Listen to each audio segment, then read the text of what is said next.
Oh, hi there. My name is Dimitri Riley. It's a pleasure to be here with you tonight.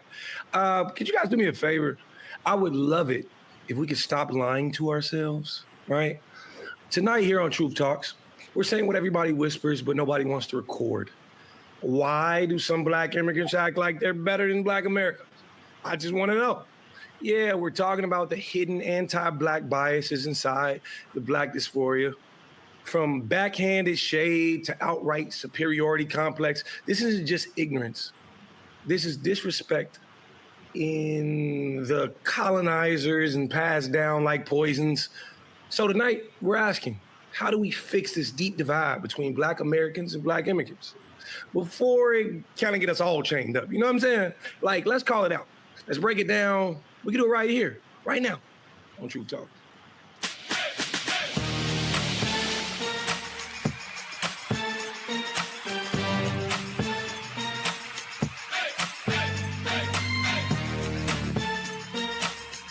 Are y'all ready to roll? Let's go. Well, there it is, Dimitri Wiley opening the show. Welcome. Thank you for that. We also have Dr. Cheyenne Bryant in the house. How are you? What's going on, Torre? I like you right now, so we're doing good. Welcome, Truth Avengers. You know, my brother's curls are popping. He used that good hair maniacs. And, you know, at some point my curls will be just as pretty as his, but right now I got my locks. So anyway, welcome, y'all. Yeah, this is all natural from my mama. So ain't no hair maniacs over here. Good luck. We also have Dr. Sarah Fontenot coming all the way from Canada. Welcome. Hi, I'm so excited to be here with you guys. And I'm the same. You never know what hair you're going to get with me. You know, one day I might be natural, another day I might be braids, another day I might have some extra. You know, okay? Dimitri, we are constantly in this country talking about foreigners stealing good American jobs. For example, Sarah has the next segment. Take my job. Go, girl. It's sharing is caring. You know, we're getting into trending truths because the Army is kicking out Black men for razor bumps. So the Army's new shaving rule targets Black soldiers. The Army requires a clean-shaven face. But 60% of Black men suffer from painful razor bumps, also called folliculitis. Now soldiers face discharge if they don't get laser hair removal in the next 90 days. Let's take a look. A new shaving policy could result in Black Marines losing their jobs. Based on a new policy, people who are inflicted with a skin condition that can cause pain and scarring, which, by the way, this happens, it happens to Black men, all right, just so you understand, that can cause pain and scarring on their face. These are razor bumps, but it is a skin condition. It's an epidermal condition. They can now be kicked out of the military, out of the Marines, if it does not clear up within a certain amount of time. So this may greatly affect Black men, according to the Marine Corps Times. The U.S. Marine Corps. Sheesh. Okay. So it looks like, well, Torre, it looks like you can actually grow hair on your face. Sorry, Dimitri. Wow. But with that being said, Torre, is this just grooming policy or is it hidden racism in uniform? There's a little peach fuzz on the bottom of Dimitri's chin. We can get just a little. Just right here, right here. There ain't nothing right here, though. He was suffering from fake, but it's fine. You know, I don't think that this is trying to eliminate Black people from the military, because I think the military understands that they need Black people. African American men, particularly, are a large portion of the military. But I think this is why DEI is valuable, especially at higher levels of decision making. I think what the military has done is impose a policy without understanding this is going to disproportionately hit Black men. The white men who are imposing this don't understand that. I don't think they're trying to discriminate. They are being ignorant. And when you have Black people or brown people or Asian folks who are part of a decision-making process, they can say, hey guys, this is natural, and this is nothing that Black soldiers could do about it. The military wants them to get laser treatments, but that costs more money. That's not cheap. It requires, I think, 6 different visits, which a lot of people don't want. If you go on a deployment, you may not be able to get this laser treatment at all. So, I mean, the military really should not be focusing on this. Focus on getting the men and women and theys ready for combat. What do you think, Dr. B? Is this what Touré is saying, or is it deliberately a way to enforce systemic racism into the Army? Sister Sarah, Touré, that's some bullshit. This is systemic racism. You're talking about instead of supporting and providing resources to a group of men who only make up 8.7% of the Marine Corps. So they're not the majority, and they're not, the Marine Corps consists of majority Black men. That's not true. They're 8.7% are Black men in the Marine Corps. And instead of providing them with support or resources on how they can have treatment for that, you rather say we are going to make rules and regulations where you can't be a part of a country or serving a country, risking your life, which is what we need. And in return, we're going to say, Touré, you said it costs, you know how much it costs to be able to provide this type of care? First of all, they don't care for our soldiers when they are veterans. And now you're not going to care for them when they are active? That is some bullshit. And systemically, you're creating ground rules for saying, listen, sorry that, you know, physically and biologically, y'all are built different. Your DNA is different. And so we're not going to care about trying to create product that can work for your skin, nor are we going to care about getting you treatment so you can actively do what we need anyways, which is continue to have folks present so we can have the strongest military in the world. So we're just going to say, you know what, figure it out. Sorry. Oh, well, because you are only 8.7%, we don't really need you. And we're stripping off. Hold on. Black people are 20% of the entire military. So I said 8.7%. No, I understand that you're talking about the Marines, but also the Marines are not dealing with this issue because the Marines faced a lawsuit around this issue a few years ago and abandoned this policy entirely. So we're talking about the entire military, which is 20% Black. It's a large enough number that they should actually understand how to care for these people. No, that's my point. They should understand how to care for them, but it shouldn't even take a matter of having a lawsuit because you are systemically racist toward a group of people for you to now say, oh, we should care for them. These people are human. They are risking their life for our country. This should be a part of your military culture to say, you're risking your life for our country. We want to make sure you have the best quality of life. The best quality of life absolutely includes health. Something as small as razor bumps, which is painful. I'm saying small, meaning it's not cancer or HIV or diabetes or something that we're saying is contagious. Get this brother's skin taken care of so we can go on the front line and do the life would be not sending them to war. That would be the best quality. Like, let's be very thoughtful about before we send them into the theater. Touré, you're deflecting from the fact that these Black men deserve care. Forget war, forget picking up a gun, forget training right now. They have decided to commit to put their life at risk. Even if we don't go to war, they're saying, I'm willing to do it.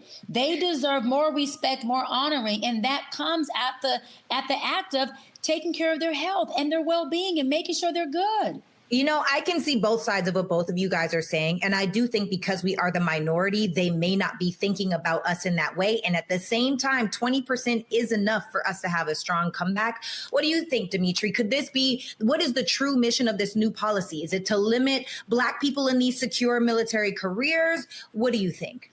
I think the idea of it is when 60% of Black men are suffering from razor bumps, that's pretty significant. I think it's less about grooming and the way the skin grows, but it's an exception or an exception on how to push a forced exit. It very well could be the idea that they want Black men in Black jobs. And the thing about it is, what the military once was when they first forced it on us was something completely different. They took what they can get. But at this point, the military can be very beneficial to a man in his career. It's a career. I don't think they want Black men earning stripes in this country. I think that's more of the problem. And I think they found a way to single Black man out, and that's exactly what they're using. I mean, I don't know, Dimitri, we are struggling. The country is struggling to have enough volunteers for our military. Black people are 20% of the military. They're not trying to shrink the number of Black people when they are struggling to meet their recruitment goals.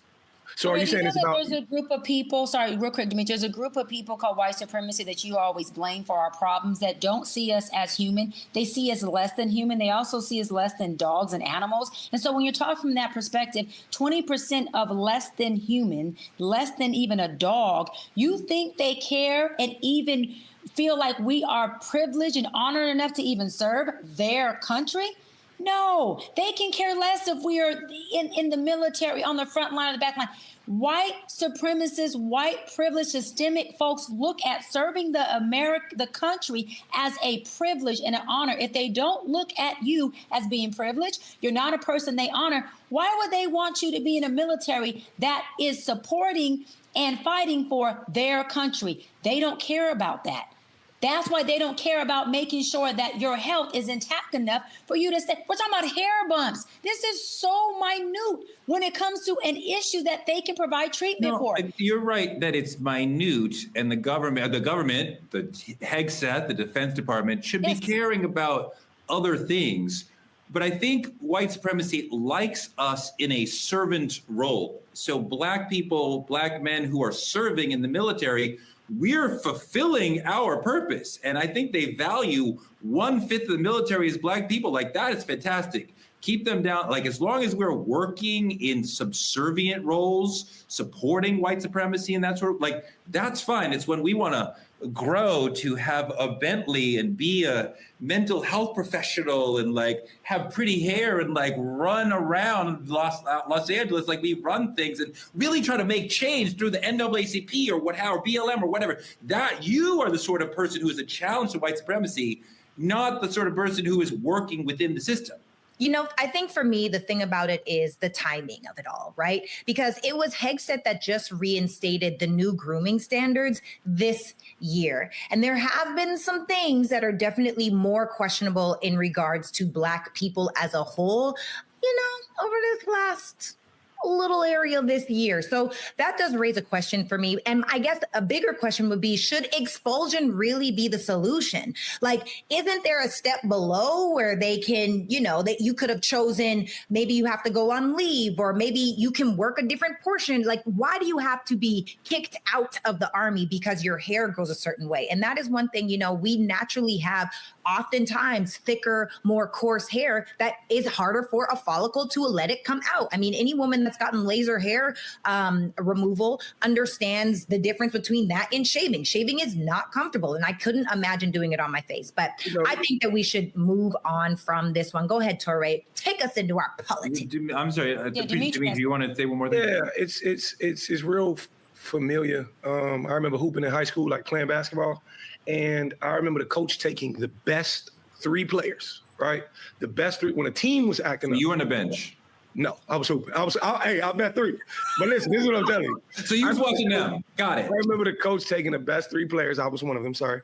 And making, as an example, making us go mop the floors when the team was wrong. He took the leaders of the team, the best. It was never about performance. It was about power. In saying, look, no matter how you show up, look what I control. I control this narrative. And I think, like you said, Touré, this is a hierarchy thing. Why push us out when you can, you know, pivot because you want us out? I think that's as simple as it is. That's a fantastic place to leave this. I want to move on to our politicking segment. The Department of Homeland Security has ended temporary protected status for Haitian people who are in America. Starting September 2nd of this year, over 500,000 Haitians will lose temporary protected status, no protection from deportation, no work permit, no safety net, just go back. Is this the new immigration policy? Is this America trying to get rid of even browner people? Look at this video. More than 300,000 people face the prospect of being sent back to Haiti in September thanks to a change in U.S. policy. The decision comes just months after Homeland Security Secretary Kristi Noem ended temporary protected status extensions for Haitian migrants in February. Haitians were first granted TPS under the Obama administration following the deadly 2010 earthquake and has been repeatedly extended due to rampant gang violence and political instability following the 2021 assassination of Haitian President Jovenel Moïse. In the announcement, NOM said that conditions in Haiti no longer meet the requirements of TPS designation and that Haitians can return home in safety despite the ongoing humanitarian crisis. The statement did not elaborate further. This as the U.S. Embassy in Port-au-Prince urges Americans not to travel to Haiti and to leave as soon as possible. You know, Dimitri, the part of the backstory here is that America and France have been screwing Haiti for centuries. The reason why the country is poor and mismanaged is because those two governments have been screwing with them and keeping them down and extorting and extricating money from them for centuries. So now when they have a problem, a natural disaster, and America helps some of them, 500,000 people is not a lot of people for America to absorb. And to say like, well, we cannot help you anymore when we are part of the author of your problems. It's truly disgusting and a complete misunderstanding of why these people are struggling historically. Oh, absolutely. And I think you're right. Obviously, we got ICE locking up 3,000 people a day. We can do more help than that. I think the thing about it is, to me, and I hate to minimalize anything going on, but it kind of feels like collateral damage. And what I mean is this Haitian immigration and the hatred towards them is what we've always received. They are an extension of us. So why would I treat them much better than I treat you guys? And you're from here. And I think the thing about it is a lot of times we're seeing it just not with Haitian. Any color of brown is treated the exact same way. So for me, I see collateral damage in a larger situation. Sarah, I think that immigrants do something, give something, bring something valuable to the country. I think that we owe it to Haitian immigrants to help them when they are in a horrible situation, and we have the resources and ability to help people. This country used to look at immigration as like, wow, like we're so great, we're so big, we're so benevolent, we're so valuable and important that we can help people from other countries.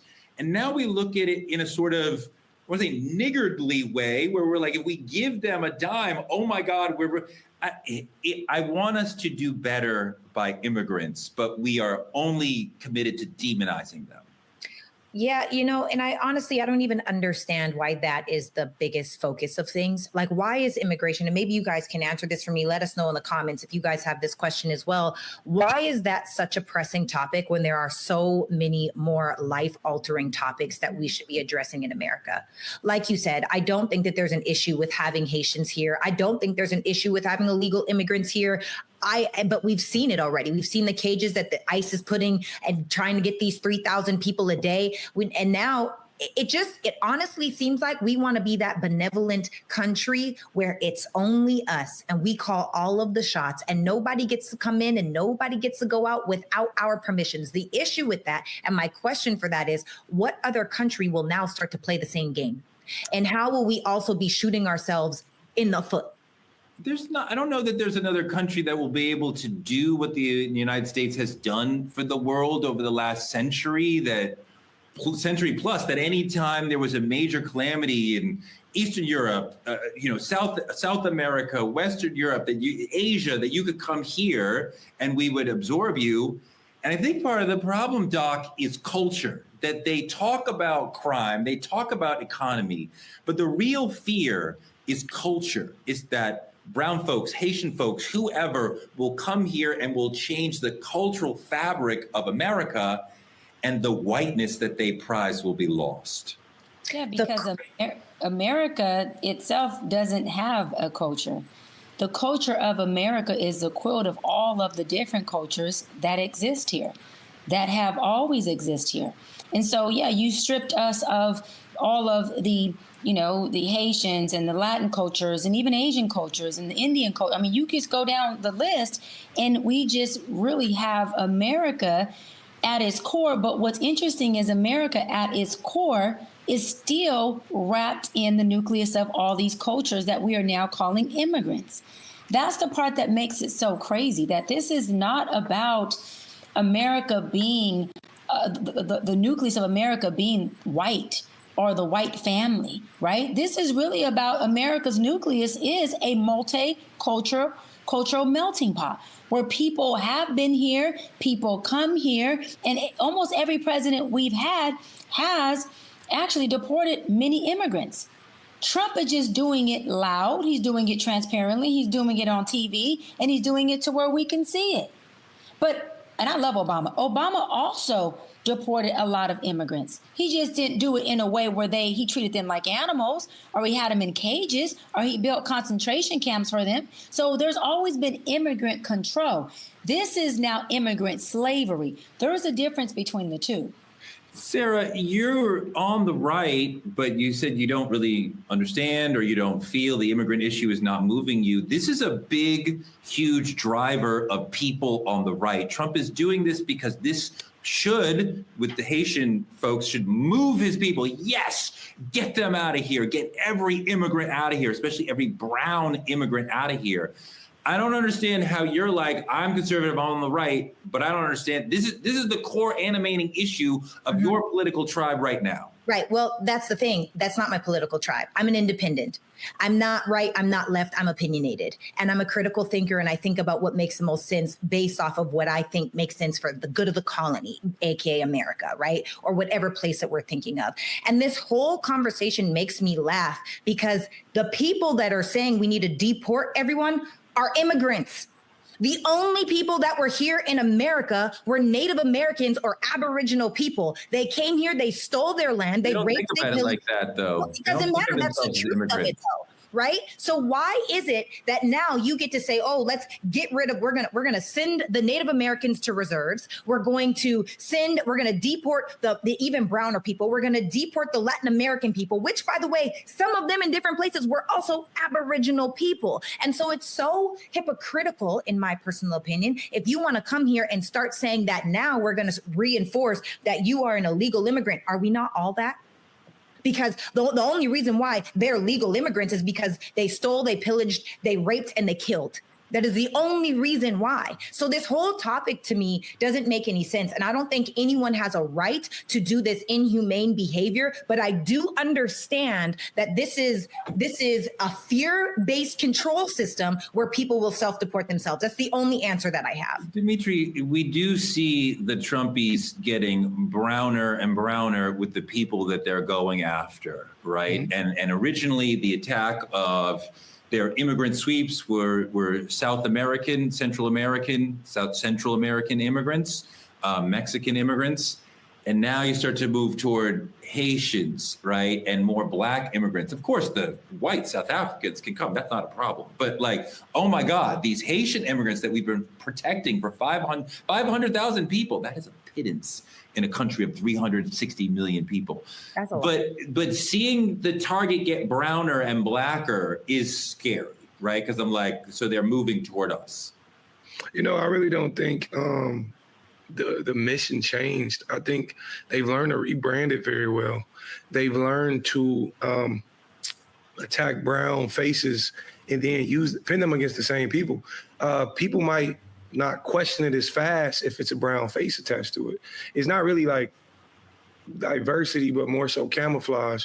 I'm learning to target exactly what I've always wanted to target, regardless of what place it's in. I just needed to have this brown face, this brown skin. And I think the system is now weaponizing those brown faces against brown bodies and Black bodies. You know what I'm saying? Whether you see it in ICE or you see it in the CBP or, you know, military, XYZ, whatever the case is. But I don't think social media is wrong at all in painting the story. It just gives a half story.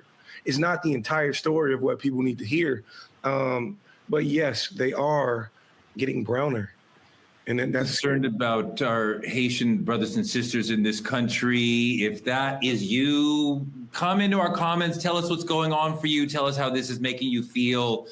Godspeed. I hope you find the peace that you deserve. I want to move on to the main topic and let Dimitri lead this one. Go, brother. I just wanted to say, listen, too many Black immigrants come to America and they benefit from the fight our ancestors, that's me and your story, our ancestors died for. You understand what I'm saying? And then they turn around and look down on the very people who opened the door for them. Yes. Like from the accents to the attitudes to fashion and morale, we're diving into how white supremacy put us against each other. And why are some folks fall for it? Those are ideas we need to tap into. Define Black dysphoria and its current cultural aspects in America. I would love to know what you think, though. I mean, I definitely see what you mean, and I have heard folks talk about the notion that they were not slaves, so that they are better than us. And I know that exists in many people. And even if they may come from Africa, they may look down on us, African Americans, and not want to align with us because they perceive that we are at the bottom of the social strata in America. So we don't want to be with the people in the bottom. And I felt that shade. I felt that coded language. I felt folks, Black and brown folks, from the diaspora, not really feeling that connection with us that I want them to feel. Godfrey is an amazing comedian who said a lot of brilliant things. He had an interesting point on this. I want to play that. Take a look. She said some shit about, which is funny how almost every foreigner has something to say badly about African Americans. Even Africans sometimes have fucked up shit to say about African Americans, but then everybody comes to America trying to be African American. And benefit off of our struggle and the work that we put in. Yeah. How could anybody that looks like you come into America and talk about African Americans when they are the ones that have created the foundation for foreigners to come in? The 1964 Civil Rights Bill is the reason why Koreans, Nigerians, Indians, Arabs can come in and open up businesses in Black neighborhoods and still disrespect the fucking same people that are putting money in their pockets.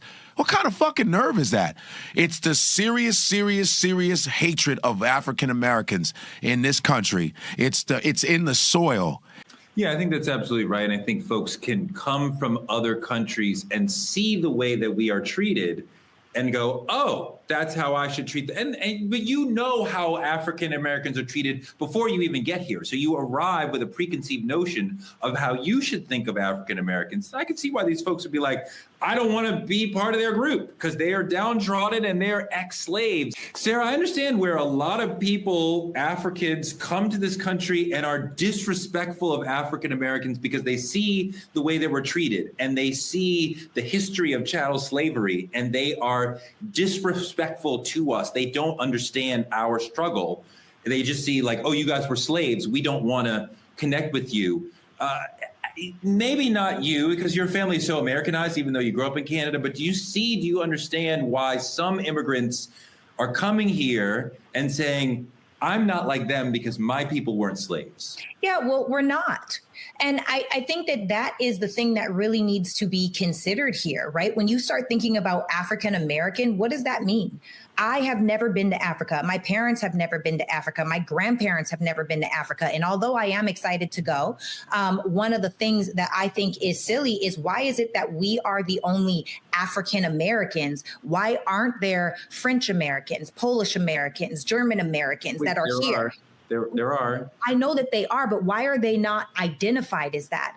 And I think that the biggest identity issue, or why someone that may necessarily come from a place in Nigeria or come from a place in Jamaica, is because there is no Blackadonia. We've heard it before, right? We don't have an identity point. We don't have I can't trace up the way 15 generations back. And although I believe my mom's like a 12th generation Canadian. Sarah. That's what we're talking about. That's why we're African American, because we understand we cannot trace back to specifically where we were, but we want to not just American to Africa, even though we can't document it. This is what I'm saying. Why are we not just American? Why are we not just Canadian? Why is it that because I have darker melanated skin, now I am an African American when I have no idea of the source point of that root? Now, is it a beautiful opportunity to go learn that? Yes, it is. And learn where I came from and try to track down my family lineage? Yes, absolutely. But I just don't feel like that should be an identifying factor until every other immigrant, by the way, that came to this country starts identifying the same way.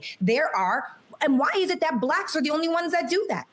Why are there not, why are, even if you were to say the Mexicans, right? People don't say Mexican American. They do. No, they don't. They say Mexicans, Torre. No, they do not. Well, if you live here, you're born here, but your family's from Mexico, you are a Mexican American. True, but is that what you're called? No, you're called a Mexican. No, well, that would be racist. If you are an American citizen with Mexican background, you are a Mexican American. I mean, like my family's from Africa. I don't know if it's Ghana, if it's Senegal, what country it is. Right, I know we're from Africa, and I want to be an African American because I want to know the past where I come from. It is critical to have a relationship to your history, and we are the only people in America who do not have a tangible relationship to our history. So we have to remind each other we are African American. No, okay, the connection is important, and the vagueness of the connection is also important. This is where the confusion comes in, because you're saying they call people Mexican American, like Dr. B says. She is Mexican, Creole, and Black, right? She has never said I'm Mexican American, African American, and Creole American. None of this happens in real life. Now, is that the box that you make? Sarah, what are you talking about? What real world are you talking about? Of course it does. Let me finish and I'll tell you. That may be the box that you check when you go sign up for something or anything government-wise, but that is not how we speak in this nation. In fact, the only people in this nation that get both of those things are Blacks. We are African American. When you go speak on stage, they say we're at the African American Studies. Why are we only focused on Blacks being African American? Why are we not also focused on the white people, the Latin people, the Asian people? Why are there not Chinese Americans? Is that what you check on a box? Yes, but it is not what you call them.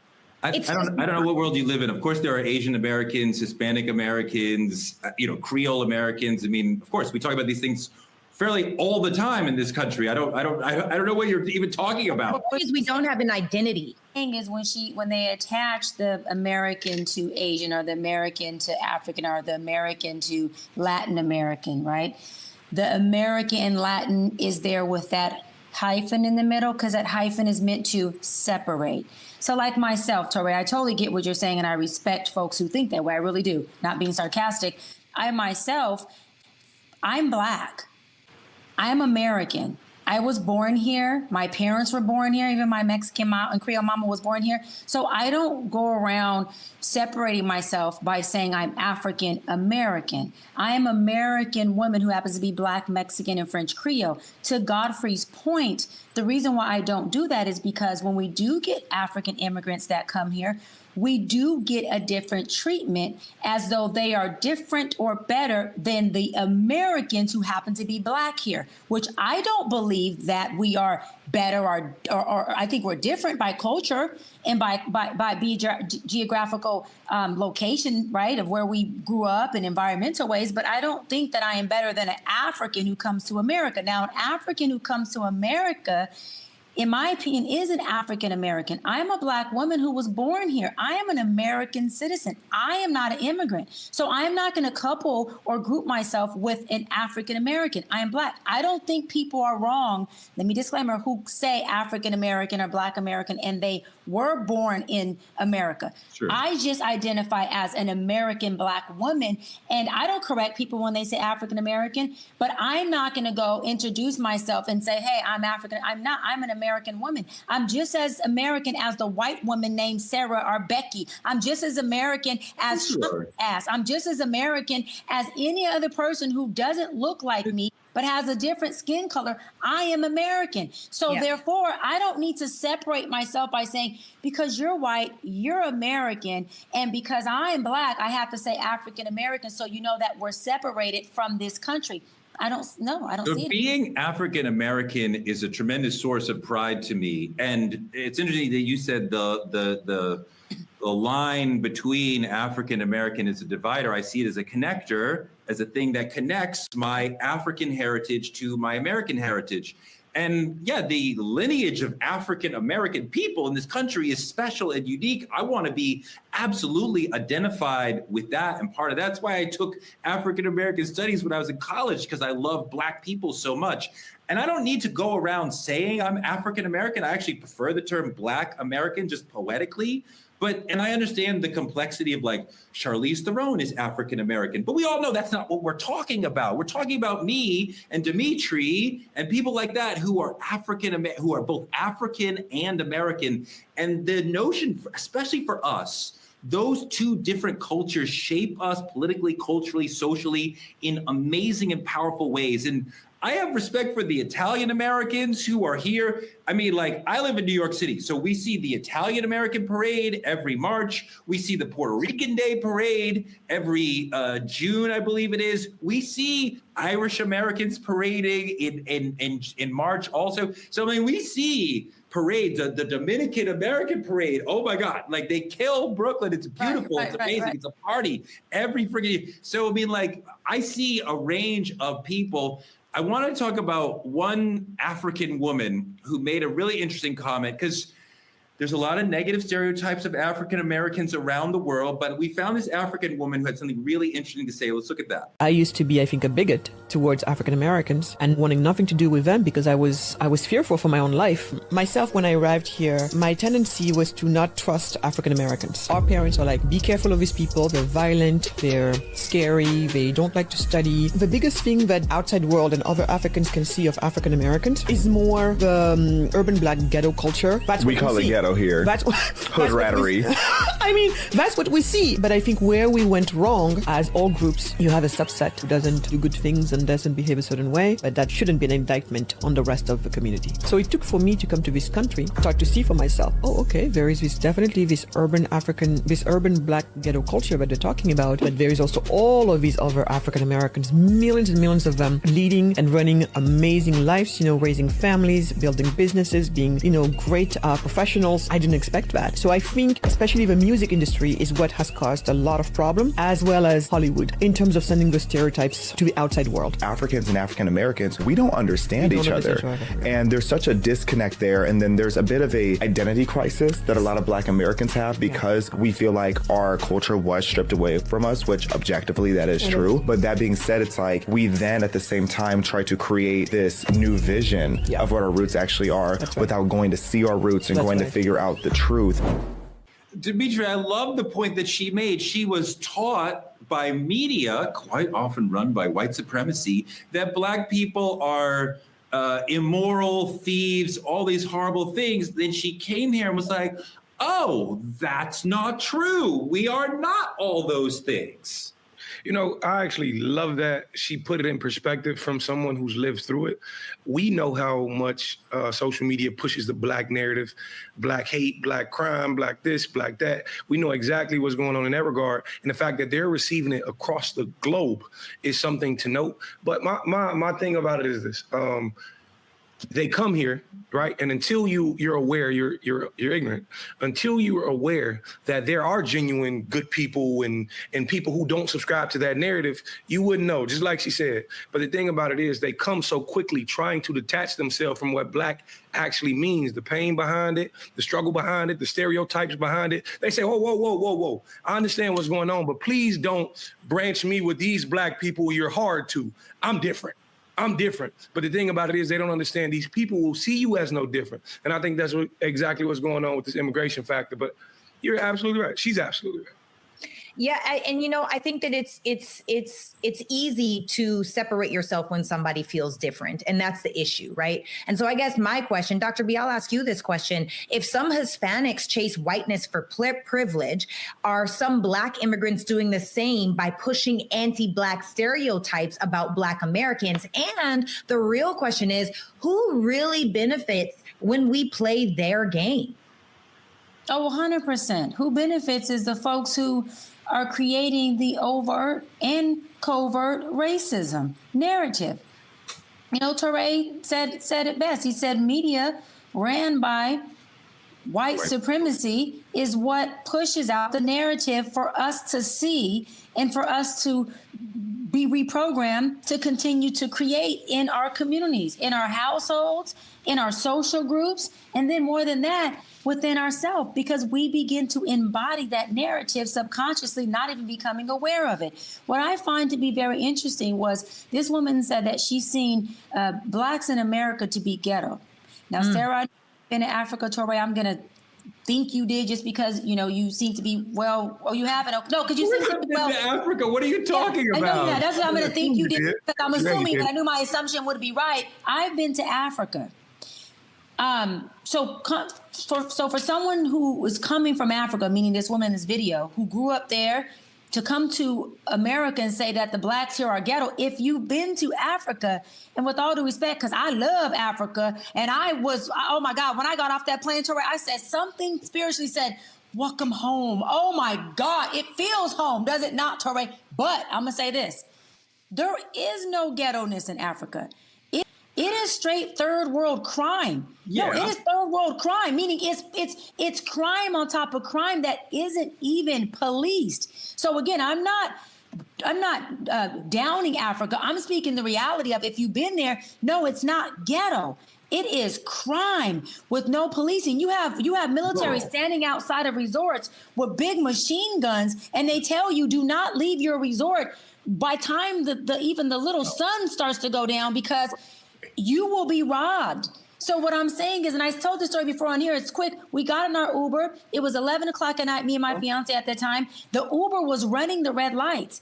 And I said to him, sir, I want to make sure we don't get hit or we don't get a ticket. Is this okay? He said, Mom, if I don't run red lights, he said, they will bum shack us and rob us, and police will not give me ticket because they know we cannot stop at night. I said, excuse me, run every motherfucking light. Go, Torre. No, go. You're right. You're right. I love that. And I've seen that also. Wait, hold on. I've seen that also in other places where it's a little more lawless.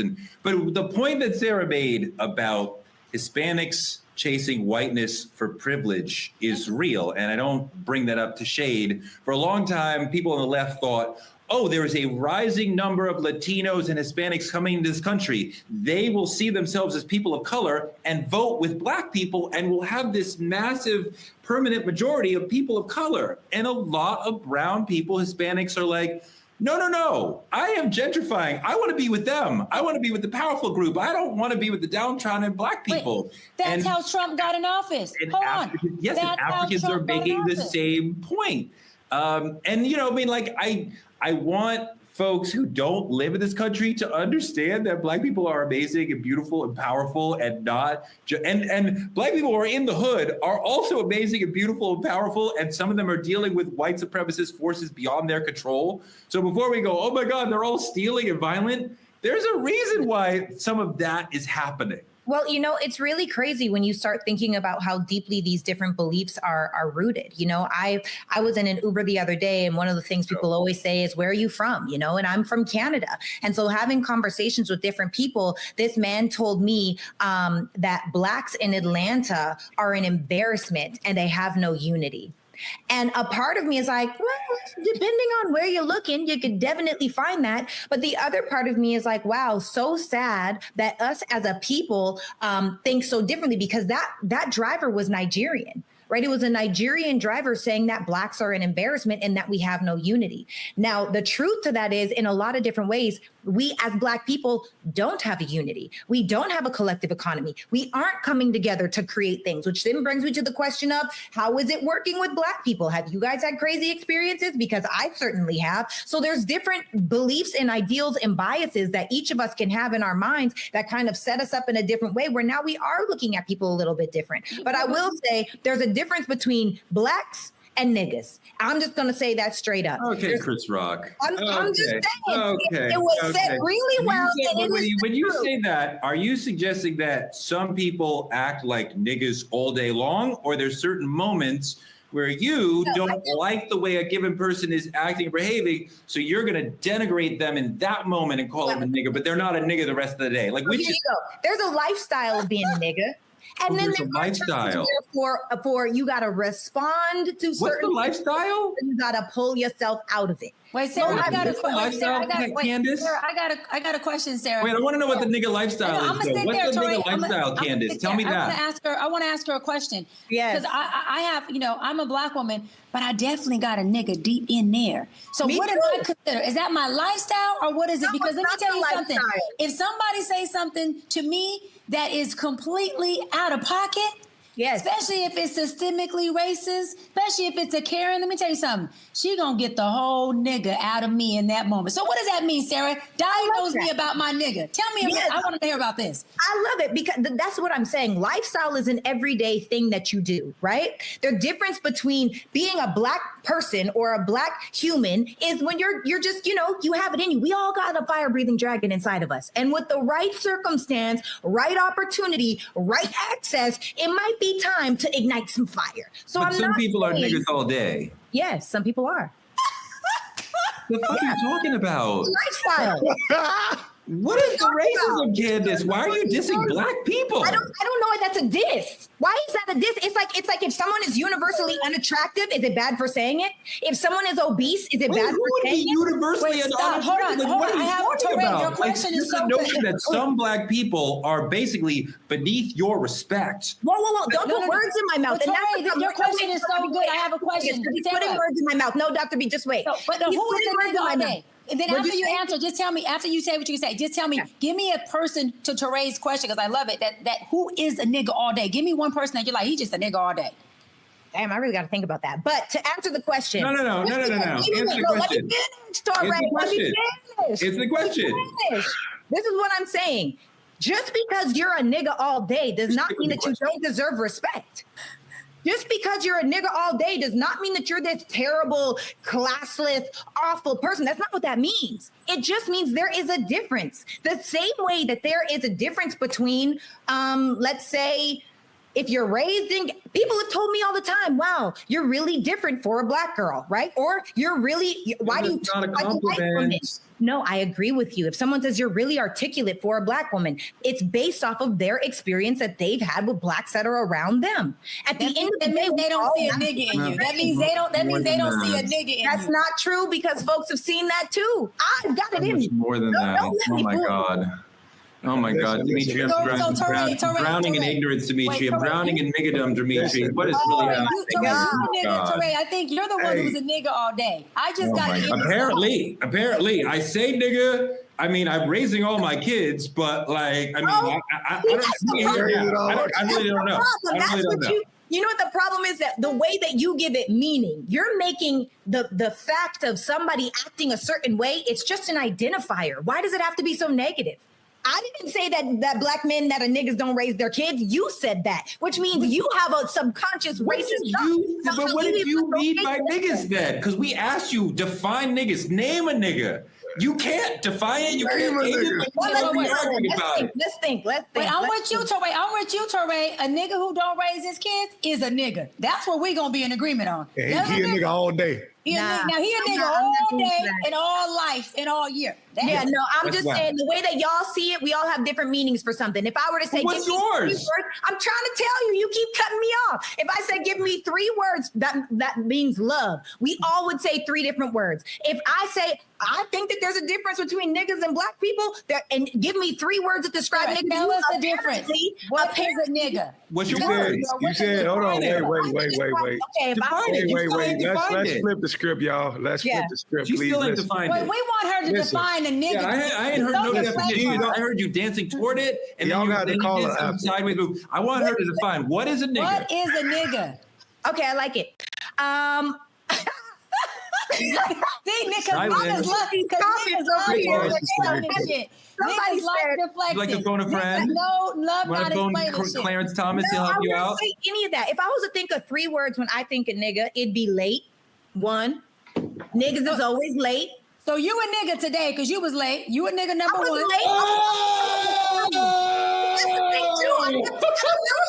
number 2. Come on. Boom. I did not say it wasn't me. What's number 2? Okay, now I'm like really thinking about it. Here now. And let us know in the comments, y'all. Is there a difference between Niggas black love to deflect. You answer the question. What's your other two words?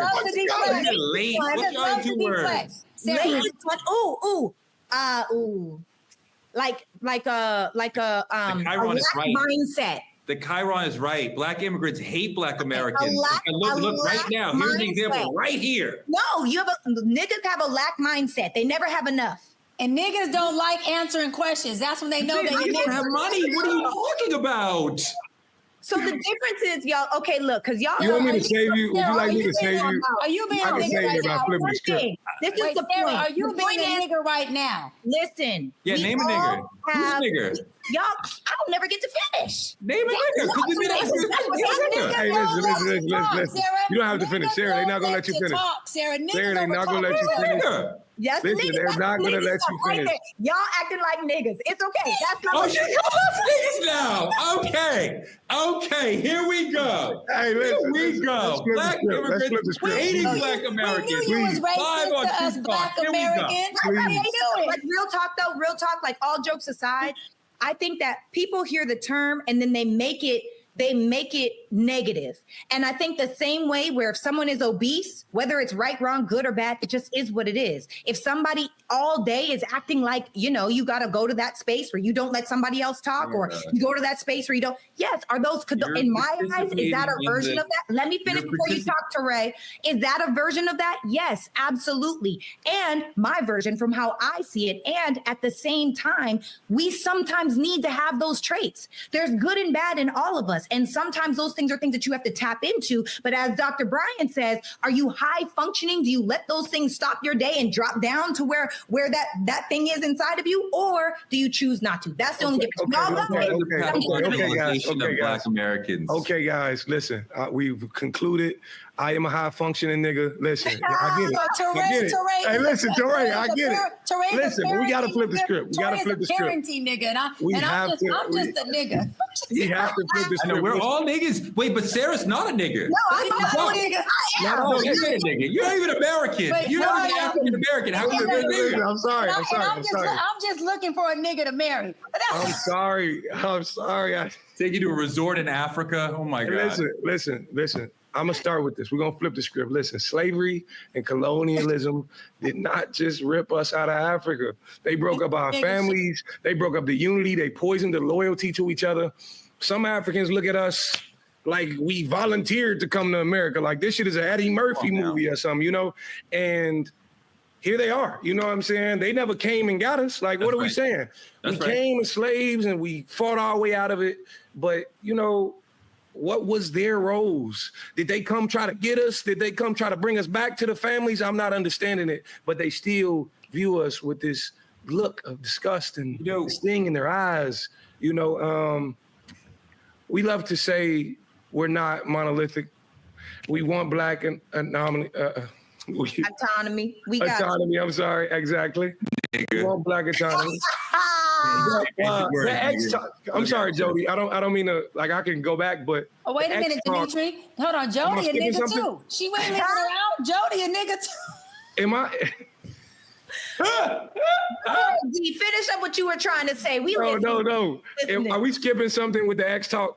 Nah, you can look. I don't want to blame our African ancestors because from my understanding of our history, they did not fully understand what they were doing. They knew that they were selling certain people into slavery, but slavery had existed in the world, but the peculiar institution, the particular form of slavery that was practiced in America, the cruelty, the separation of families, the life permanent nature of it, the being born into it, that had not really been practiced like this in the world. They did not understand the depth of the tragedy and the hell that they were selling us into.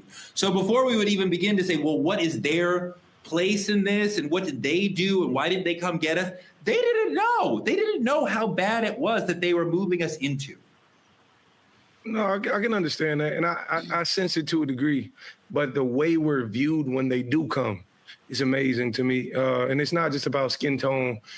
again, like the video we referred to early on, it's what they're taught. It's how they're taught to view us. And there's no one person to blame, you know. Blame what Sarah. about you, Dr. B? You got an opinion on that? I think it's a big envious, jealousy, and jadedness. I mean, we're here. We're where they want to be. We are here experiencing what people call the American dream. They don't come here because this country is worse than the country they're in. They're coming here for opportunity. Yeah. About that American dream. And we are here, whether we're doing what they deem is, you know, being grateful of the American dream or not, we still have the opportunity. It presents itself. They come here and grab the opportunity because they have a polar opposite of what it feels like, and they know what it's like to not have that. So they come in our ghetto country, and they tend to do really ghettoly well because I guess they look at the niggas who are here who ain't doing much with it and go, you know what? Because I don't want to be a nigga, I'm going to do something better with it. And I'm being funny, but I'm being honest. So I really feel like a lot of times, you know, it's more of y'all been here and we don't think subjectively that you guys are doing enough with these opportunities. I've heard a lot of Africans say that to me, that look, we come here, we get an education, we build family, we do our things. Asian Americans come here, they build businesses, they open up stores, they make money, and they see opportunity and they grab it. And you folks who are here have this opportunity and you sit around and you want to be on government assistance, or you don't want to work, or they deem us as being lazy with the opportunities that we have because we're not doing anything. But we're not talking about if we are, Tori, we're saying how they deem us to be, because they're saying, hey, you got a pot of gold, and then you would rather have someone feed you the pot of gold, when they're saying we come with no pot, we build the pot, we fill it up with gold, and then we distribute it throughout our families. And they do come here and they do get the education. They do seem to do a lot more than we do in a country that gives us opportunities that we are born into. So. No, absolutely. And we love to say we're not monolithic and we want Black autonomy.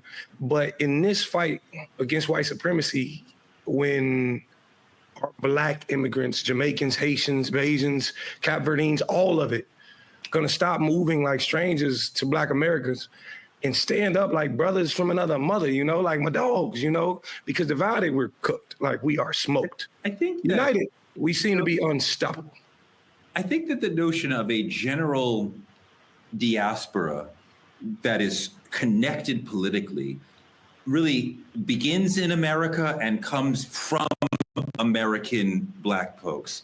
So I really don't know how much folks who live outside of America really care or feel connected to the diaspora, because it may be politically a step away from them. I could see where when we're talking about, you know, we need these certain things politically, and Africans are like, well, that has nothing to do with our struggle. So how are we connected? I mean, I could see African Americans saying our struggle has nothing to do with theirs. I think that they are related, but I could see where people would say, I don't understand how. But they're giving everything that they have to come into our country that has a different level of struggle that obviously is less than the struggle that they are currently experiencing. You see, Godfrey said it right.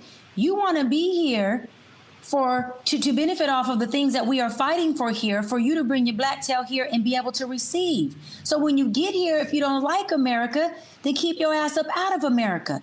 That's for not just Africans, that's for Sarah. If she's a Canadian and comes to America and she wants to just lowball us and talk bad about, well, why are you here then? You're here for an opportunity. And if you don't see this as being an opportunity, then take your ass back. But if you're going to be here in the midst of us, then be an asset, or be an asset by making sure that you do the things that contribute to your betterment, and don't bad talk a country that you are giving everything to become, not just on a visa here or as a guest or on vacation here. You are attempting to be a citizen here. These people want to set up shop here. So respect the land that you are trying to come into, and don't respect the people who have been here this whole time. Look, Sarah, we're not enemies. I mean, you and I are enemies, but in general, we're not like politically enemies. White supremacy wants us to argue about who's more educated, who's more cultured, who's more successful. We have to unlearn what the colonizers are trying to teach us to divide us, especially with the government trying to rewrite Black history and erase CRT and these sort of things. So like, we need, Sarah, to stop policing each other's Blackness and start protecting it. How do we get to that? I love that. Well, I love that question because I feel like first and foremost, we have to acknowledge and accept the fact that we're different.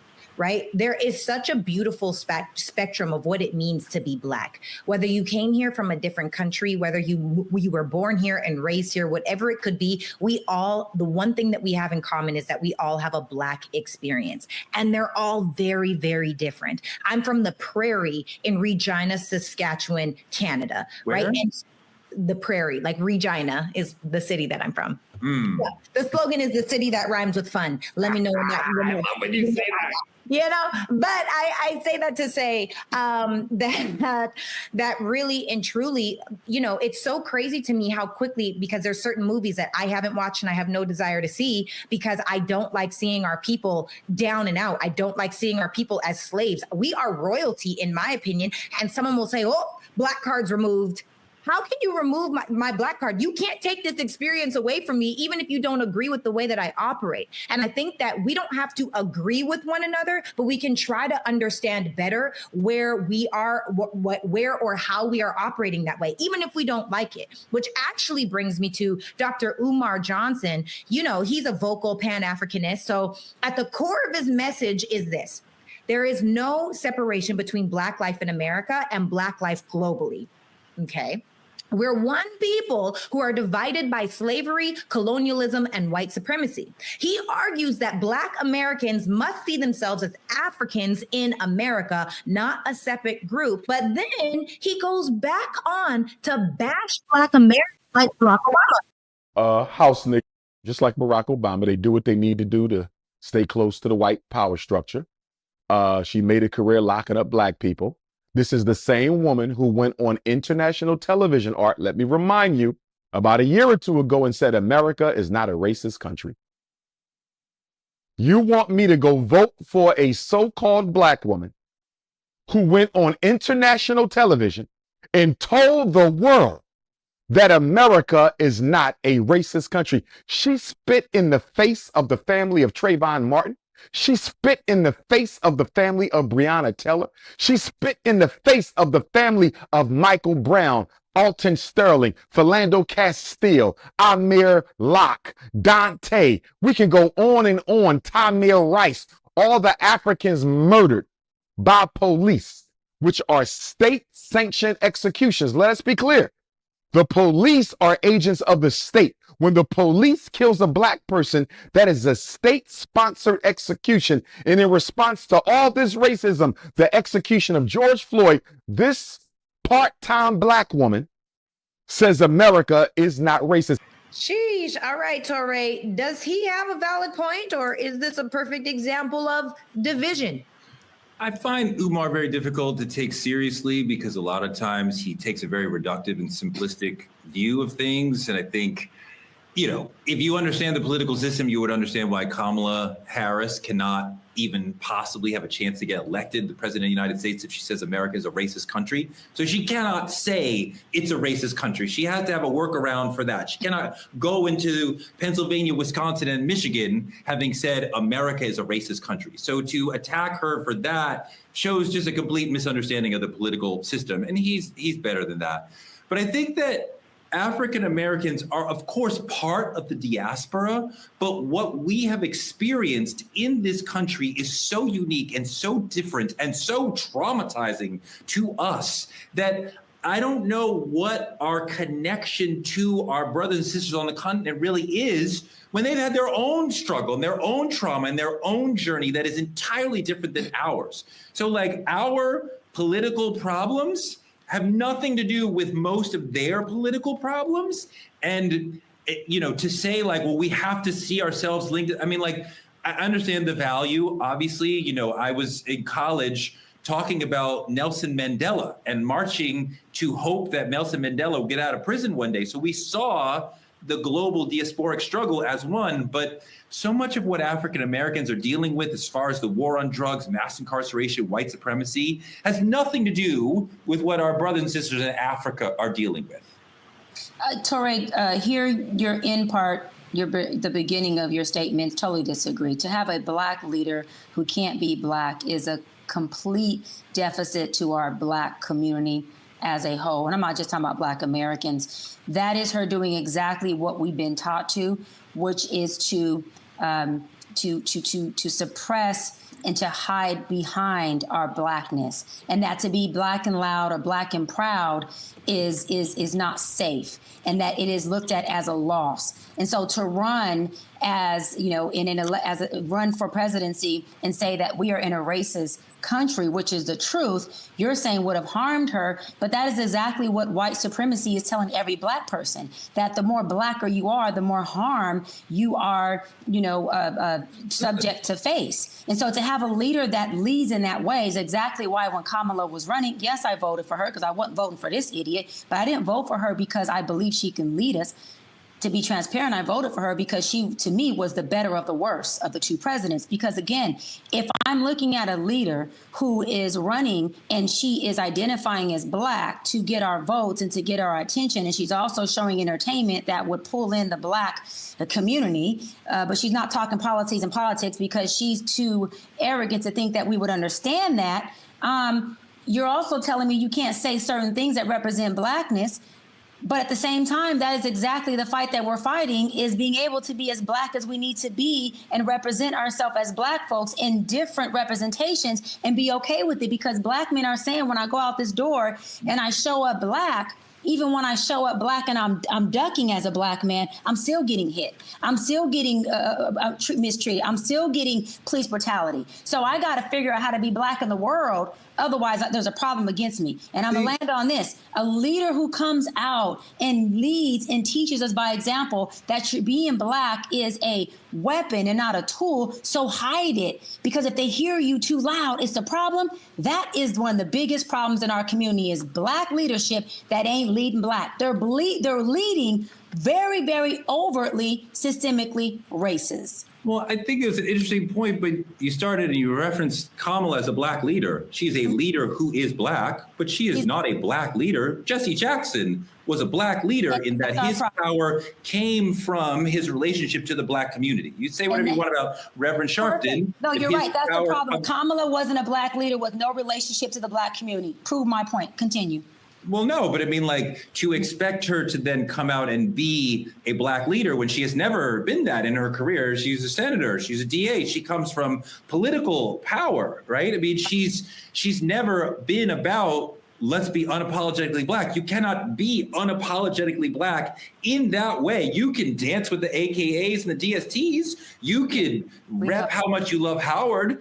But if you want to be the president of the United States, and Barack Obama showed us this, you can't say America is deeply and systemically racist. You can talk about policies that might move us forward, that might help Black Americans, but you can't call the country racist and expect to go into Michigan and get votes enough to get a federal election. Oh, Touré, you can't gotta know where you are. Yeah, Touré, you can't go against the systemic racism. You can't go against the master. You better line up, saddle up, and speak like they speak and talk like they talk and walk like they talk. Because as a Black woman, you're not a Black leader. You're just a Black woman who's in leadership. That is the bullshit mindset of how people who are whitewashed think. If you are Black and you are leading, you have a responsibility to your Black people. If you are Black and in a leadership position, you are leading people and Black people. So you don't need to be unapologetically Black, but you do need to be a representation of what Black is. And if you can go march with the AKAs and go to Howard and do all those things when they benefit you, then you should be able to be in a leadership position and be Black when they benefit all of us. She was absolutely all those things. She just understands, I can't tell America you're racist. No. I can't have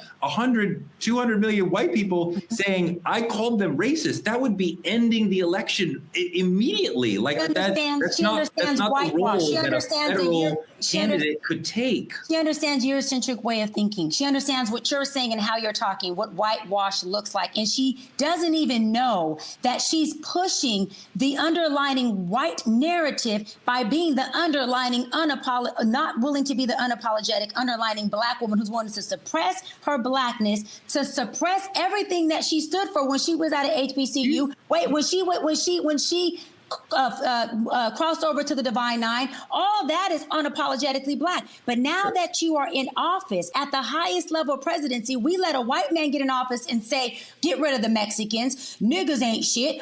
I'm white, and we gonna make it right. Make America great again by getting rid of immigrants and pushing in white folks and bringing in white immigrants and making it okay for them. But a Black person in leadership can't be Black in leadership. No. Because, hold on, you're saying because it's dangerous. She won't win the race. She won't be, hold on. She didn't win the race by being a whitewashed woman who ran for office. So now what? She didn't win doing it that way. You just said it. You just said there's a lot of reasons. There's a lot of reasons why she didn't win. But do you understand what code switching is? That's one of them. We understand that we go into certain white spaces and we have to perform Blackness in a particular way to be successful in those spaces. That's not selling out. That's just understanding the audience you're talking to. You do. And my Blackness have worked for me. I'm very successful and I'm very Black. And everybody who works with me knows that, from Dimitri to Sarah and now you too, Torre, and our executive producers know I am Blackity Black, and it's worked for me. And if I decide to run for an office, I'm going to run Black. And when I get in office, Torre, I'm going to send you a private jet, and I'm going to have a Black car pick you up from there and have you in there, give you a 6-course dinner just for you to say, Doc, you were right. And I'm going to say, welcome to the White House with a Black. Call the LA Times and tell them about your corruption, get you kicked out of office. Code switching is natural. We all do it. All successful Black people are able to code switch, especially in a way that leaves them feeling spiritually protected. Like, I didn't sell out my people. Let's talk to Oprah. Let's talk to Quincy Jones. Let's talk to Richard Parsons. All successful Black people, including Kamala, understand how to code switch. If Kamala was here, you would say, I'm talking to a sister. When she goes to the AFL-CIO, she performs Blackness the way she needs to get them to support her. Okay, so guys, wait, let's have Kamala on here, because I'd love to have this conversation with her and see what the pillow talk is with her white husband, because like a lot of people who have that same experience, they seem to talk very whitewashed and not understand what I'm talking to or what I'm talking about. The person doesn't have to agree with me, but they definitely need to be able to see that there's a disconnect. Many folks in the Black community who voted for her, who did not vote for her, said there's a huge disconnect between Kamala and the Black community. Go ahead, Sarah. So let's just say this. The debate that you guys are having right now is what the immigrants see. It's what the outsiders see. It's the fact that we don't necessarily have that unity, right? And the divide is the agenda, because the truth is, whether you are a Black leader or whether you are a leader that is Black, the divide is by design. Colonialism and slavery didn't just strip our identity. They trained us to see each other as different, as less than, or foreign. Even when we look in the same mirror, Jamaicans, Haitians, Africans, they all have a connection to a homeland. We don't. Black Americans are the stepchild of Africans and the foster children of America. If we can't see that the diaspora divide is their biggest weapon, then we'll keep playing ourselves while they profit off of our chaos. United, we stand, but if we stay divided, we fall.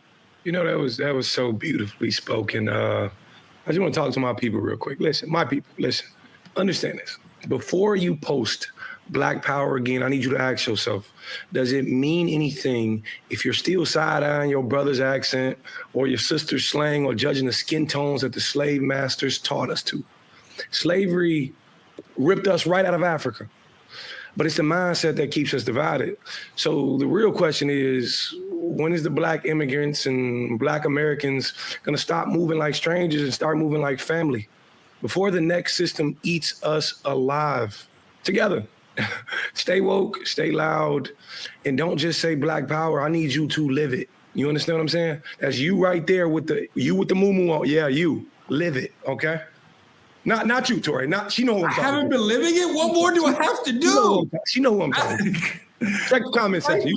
Beautifully said, Dimitri. Thank you so much for that. That's our show for tonight, and this might have been our best show ever. Good job, you guys. Like, comment, and subscribe on our YouTube channel at Truth Talks-Live.